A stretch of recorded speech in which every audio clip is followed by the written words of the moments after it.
How does magic work? Magic is an agreement between the shaitan on one side and the magician on the other. The magician agrees to do certain things for the shaitan, and then of course the shaitan agrees in return to do certain things for the magician. So let's start by looking at the cave. This one is fine. This one's not going to upset anybody, inshallah.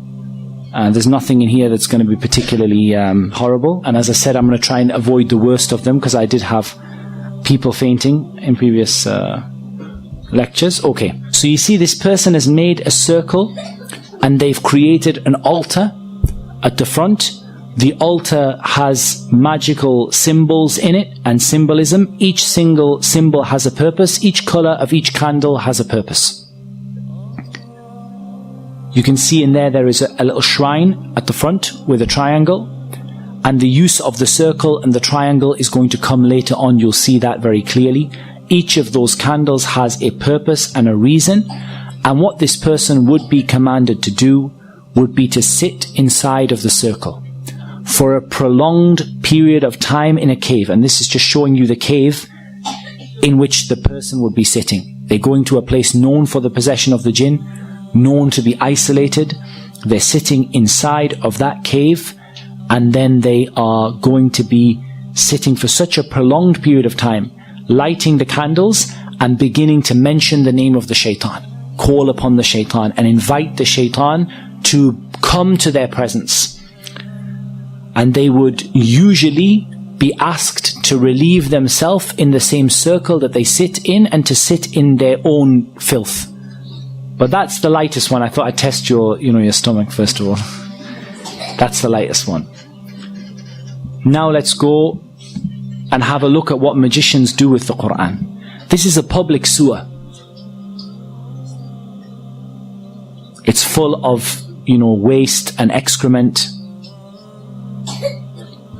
And they're trying to fish out something from the public sewer. And we're going to keep going. And the Shaykh, he climbs down into it. And this is what they pulled out of the public sewer.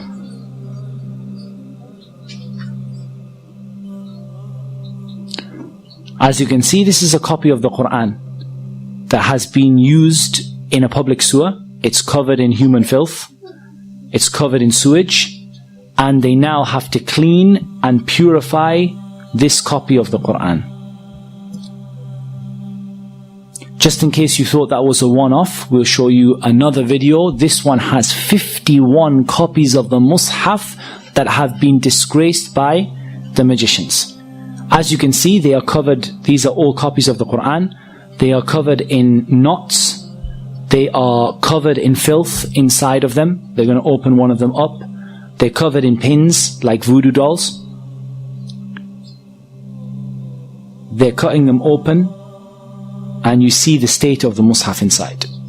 You can see the color of the water that is coming off of the copies of the Quran as they're washing them, as they're opening them.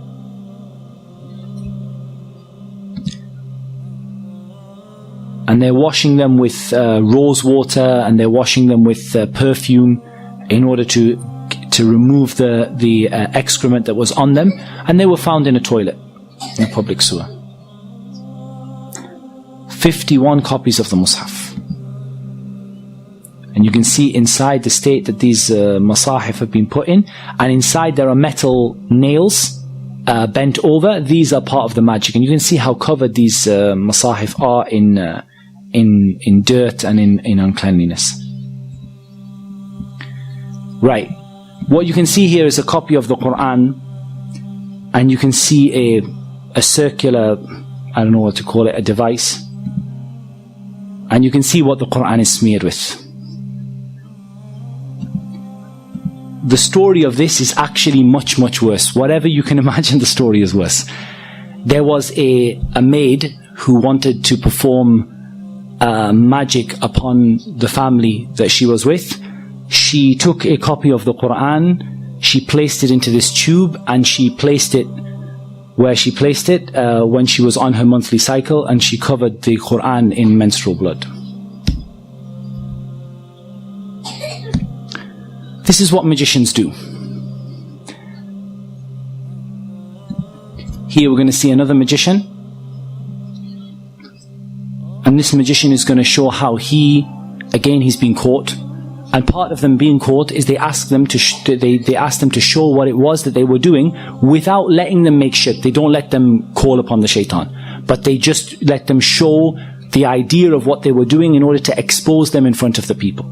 So the first thing you see is that this man is wearing red from head to toe. He's wearing red from head to toe because the Prophet ﷺ forbade a man from wearing red from head to toe. He lights his incense that is done deliberately to bring the shaitan. It's a kind of incense that's well associated with the shaitan, and he begins to perfume a whip and he starts to whip himself. This might remind you of some people.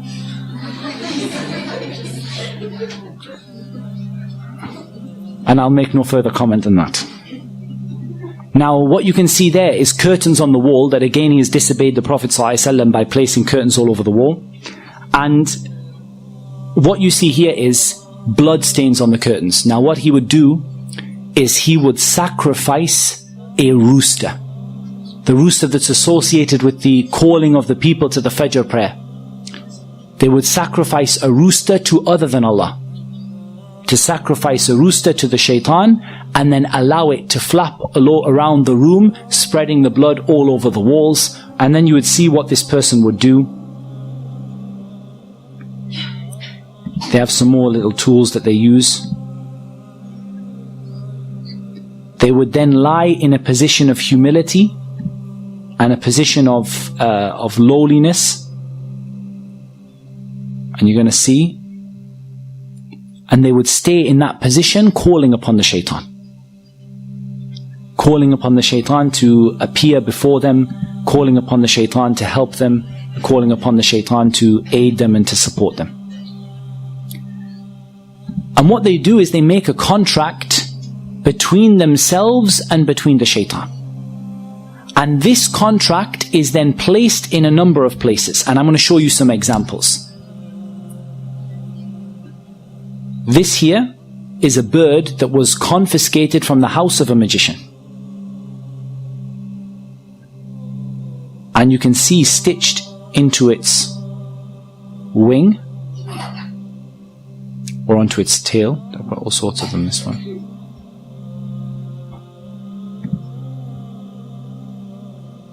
That's stitched onto its wing. You have either a written piece of paper with the magic written on it, or you have various strings and threads that have been blown, the magic has been blown over them. I think the other one is a little clearer, so I'll put the other one on. So this is another bird that was confiscated from the house of a magician, and you can see very, very clearly there that it has stitched into its wing a contract that is written between the magician and between the shaitan.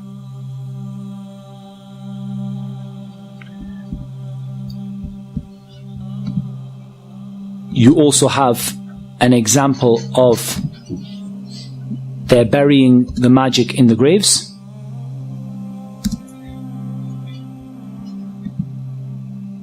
So they go out to a grave and they dig inside the grave. They've caught a magician, or they've been informed by a magician as to where the magic is hidden.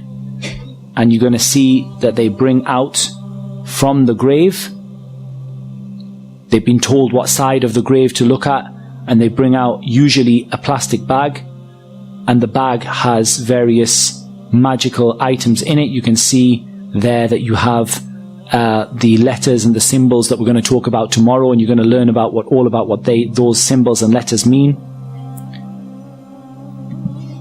We'll show you another one that comes out of the grave.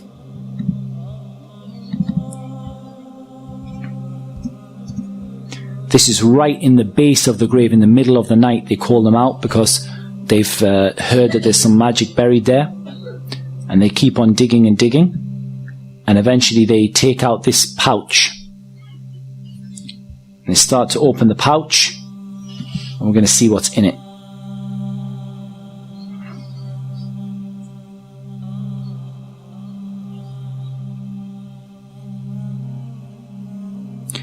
That looks like somebody's vest.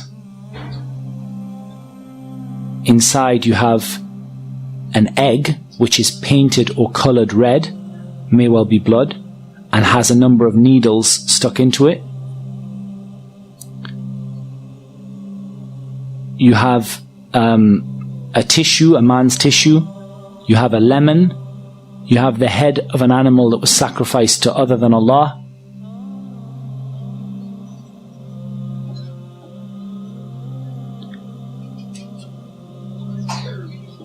And it's not uncommon for them to put inside of the head of the animal some magic. And you have these writings, you have all sorts, it's covered in blood. You have a child's nappy in there. And you have a sanitary towel. And there's some Quran in there as well.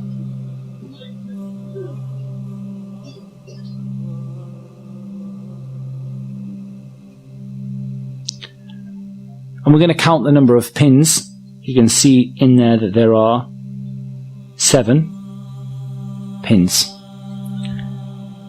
Okay, let's try and analyze a little bit of what we've seen. Each individual item that was put in there for a reason. Magicians don't do things at random. They do very, very evil and very horrific things, but they don't do them at random. It was put in there for a reason and an aim in order to bring the shaitan and cause a problem. And I'll tell you what happened. The story of this, the sheikh who gave me the video, he actually was involved in the case and he told me the story. He said what happened was there was a woman who had been divorced by her husband and she had lost custody of her child. She went to a magician in order to bring her child back to her. She brought her own blood. She brought the child's nappy. She brought some clothing from her husband and his tissue. And she brought an animal, and the animal was slaughtered to other than Allah. And I want to make something very, very, very clear. The magician in the beginning would do these horrible acts, and they would leave Islam, and they would, they would sell their soul to the shaitan. However, there's a problem. Once the magician has done that, what's next? The magician calls the shaitan, says, I'm willing to make sajda to you in order for you to do something for me. And the jinn and the shaitan say, well, what's the point? You've already disgraced the Quran, you've already left Islam, you've already done the worst of the worst of the worst. There's nothing left to ask from you. So then he says, what can I do for you next to make you carry out my orders once again? And so the shaitan says, now you have to bring other people. It's not enough for you to leave Islam. Now you have to bring other people. And so that magician goes out to convince other people to use their services and to bring them, those other people, outside of Islam. And this is something that you see amongst the magicians, is that they don't simply disbelieve. They disbelieve and they become a da'iyah, a caller to get people to leave Islam. And so that woman was asked to bring an animal, knowing that animal would be sacrificed to other than Allah. In the beginning, don't think that this magician sat there with horns, and sat there saying, I'm an evil magician. In the beginning, the magician enticed her, look, I can solve your problem, I'm a healer. But when it comes to the crunch, you're going to have to bring me an animal to be sacrificed. She knows and he knows that animal is going to be sacrificed to other than Allah. When he asks her to bring a sanitary towel, he asks her to bring a nappy, she knows what's going to be done with it. But he has to get her to make that step so that she would leave Islam. And when she leaves Islam, then the jinn will now do another act for him and would afflict her husband and cause him to lose the custody of his child, and for the child to go back to the mother, or afflict the husband to make him love the woman again. And of course it should be mentioned that they never bring anything good. And they never, ever, ever are successful in what they do. وَلَا يُفْلِحُ السَّاحِرُ حَيْثُ أَتَى. The magician will never be successful wherever they are. and the husband would go insane, fall in love with his wife once again, go back to his wife. Within a few months, he will have fallen out with her again. It doesn't bring anything but evil for everybody. It doesn't bring people back together.